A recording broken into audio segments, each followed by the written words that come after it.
Welcome back to Green State TV. I'm Cole Jessica. I'm here with Shane Kinney. Shane, how you doing today? Doing well.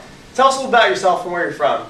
I'm from small town northwest Missouri. Now you're back here in DC for the summer. What are you doing back here? I am. I'm actually in DC working for the University of Missouri. That's where I go to school.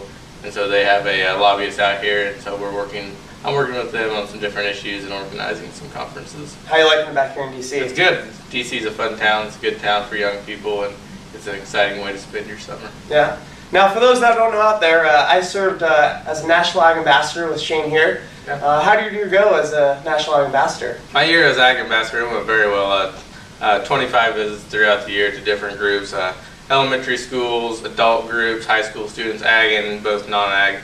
It was a really good year. Learned a lot about what the issues are, what people care about, and what we need to be promoting in the ag industry. Cool. What was some of the big issues that you saw that people had with agriculture out there? Some of the biggest issues probably right now in agriculture is consumers are worried about food safety, obviously, and food choice, where their food comes from, what's on it, and just kind of mostly the safety issues that come with it. And the big ones, they want to be able to choose where their food comes from and know those things. Shane, as you traveled through, what were some of the possible solutions that you found out there that could help these concerns that consumers have? Okay, kind of the big thing that I noticed throughout my year is there's kind of, right now in agriculture, there's definitely a fence, and there's people standing on both sides of it as far as the ideas of what the best way to produce your food and agriculture practices are.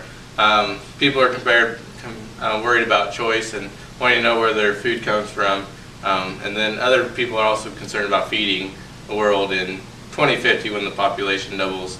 So I think the biggest solution and something we need to work on is finding that middle ground between these two groups.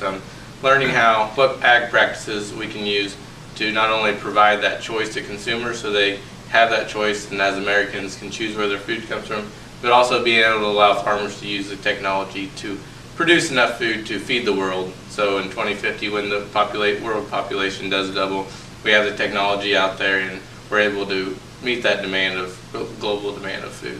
Now you talked about this technology. How important are these new technologies coming into the marketplace? These technologies are very important. Right now I know American corn farmers produce 20% more corn per acre than most other countries, and that's because we have access to that technology.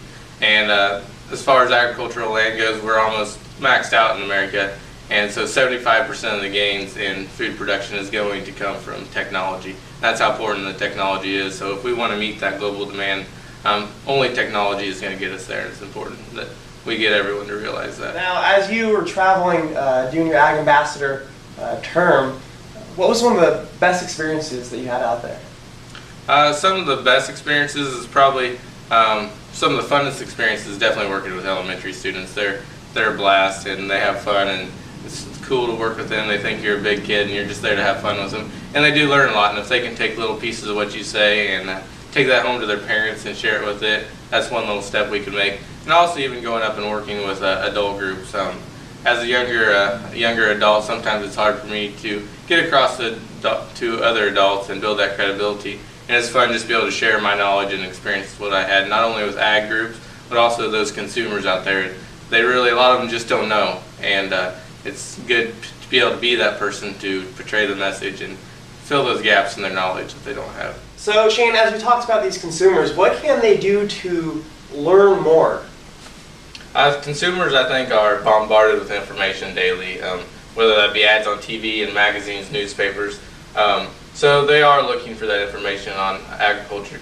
I think some of the problem is they don't always look deep in where that information is coming from. So as agriculturists, it's important that we also get the correct information out there and find ways to get that in the everyday household in different ways. I know in DC I've noticed ads for American corn farmers on the metro systems, and that's an excellent way to show the consumers, teach them about corn and how it's produced in America. Thousands and thousands of people use the metro in DC every day, and so that's just an excellent example of one thing we can do. So just different media sources like that and different ways just to get that information out in front of them, just so it's easier for them to access. Shane, thanks for coming out and talking to me, and tune back in for the next episode of Green State.